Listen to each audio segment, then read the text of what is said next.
ఉన్నాడో లేడో తెలియదు దేవుడు, కానీ ఉన్నన్నాళ్ళు వెతుకుతూ ఉంటాడు జీవుడు.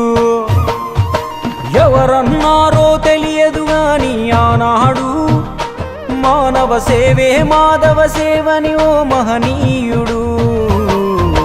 దేవుడంటే సాయమేరా తమ్ముడు, ఆ దేవుడే ఇది చెప్పిన ఎవ్వడు నమ్మడు. దేవుడంటే సాయమేరా తమ్ముడు, ఆ దేవుడే ఇది చెప్పిన ఎవ్వడు నమ్మడు. ఉన్నాడో లేడో తెలియదు దేవుడు, కానీ ఉన్నన్నాళ్ళు వెతుకుతూ ఉంటాడు జీవుడు.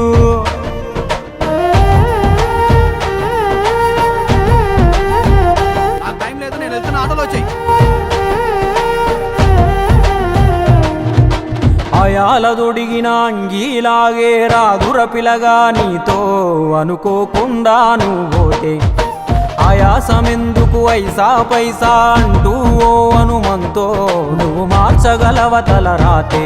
నీ ఎదుటి వాడి కన్నీళ్లు తుడువగా చేయి రాదు నీకు, నీకెదురయ్యేటి అవరోధ సంద్రమును ఎవడు దాటిస్తాడు. నీ కళ్ళ ముందు జరిగేటి ఘోరమును ఆపతెగువలేదు, నీ వాళ్ళు కూడా స్థానములుంటే ఆడా ఎవడు రాడు. సూర్యుడు విసుగే లేకుండా వెలుగుతో సాయం చేస్తాడు, చంద్రుడు తిరిగే మడగడుగా చలువను రోజు పంచుతాడు. కనుకే వేల ఏళ్ళుగా వాళ్ళ స్థానము గగన తలము పైనే. సాయం అంటే దేవుడేరా తమ్ముడు, ఆ దేవుడే దిగి వచ్చిన ఎవ్వడు నమ్మడు.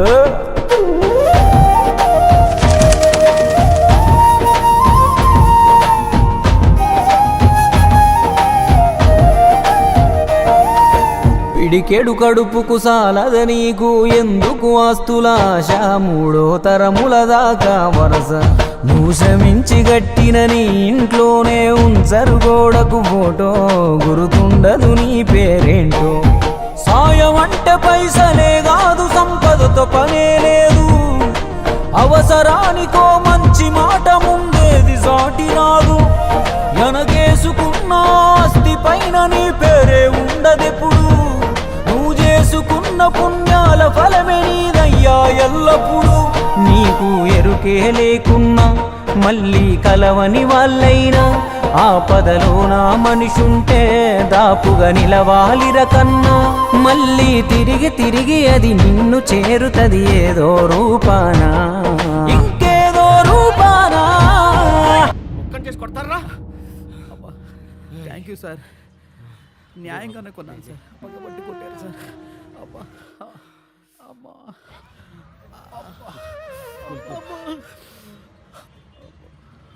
నన్ను కొడుతుంటే అందరు సినిమా చూసినట్టు చూసి వెళ్ళిపోతున్నారు సార్, మీకు మాత్రం నన్ను కాపాడాలని ఎందుకు అనిపించింది సార్?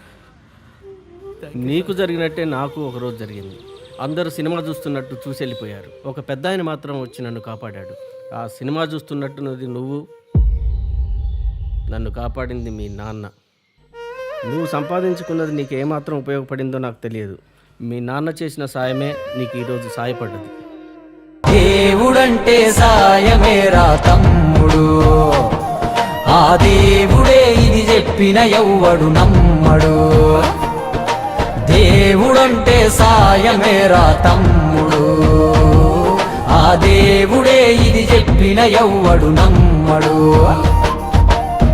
చెట్టు సాయం చేస్తుంది వాయువునిచ్చి, మట్టి సాయం చేస్తుంది జీవనమిచ్చి, నీరు సాయం చేస్తుంది దాహం తీర్చి, నిప్పు సాయం చేస్తుంది ఆకలి తీర్చి, నింగి కూడా సాయం చేస్తుంది గొడుగై కాచి. పంచభూతాలన్నిటికీ పంచేగుణమే ఉంది, మరి మనిషికి కొంచెం కూడా లేకుంటే ఎట్లా? ఎదుటి వాళ్లకు చేసే సాయం మన ఇంటి గూటిలో పెంచుకునే పక్షి లెక్క, మనం ఎటగిరేసినా తిరిగి మళ్ళా మన ఇంటికే వస్తుంది. అందులోనూ మన దేశంలో ఏ పన్నులు పర్మిషన్లు అక్కర్లేని సుఖమైన పని సాయం ఒక్కటే. ఇంకా ముద్దుగా అర్థమయ్యేటట్టు చెప్పాలంటే, మనం చిన్నగున్నప్పుడు బలపానికి చింతకాయ అనుకున్నట్టే, మనం గింత ఇస్తే దేవుడింత కలిపి మనకు శానా ఇస్తాడు. అందుకే పొద్దున లేచిన దగ్గర నుండి మళ్ళీ నిద్రపోయేదాకా చిన్నదో పెద్దదో ఏదో ఒక సాయం చేద్దాం. అదొక్కటే రేపు మనకు మన ముందోళ్లకు ఖచ్చితంగా ఉపయోగపడే నమ్మకమైన స్థిరాస్తి.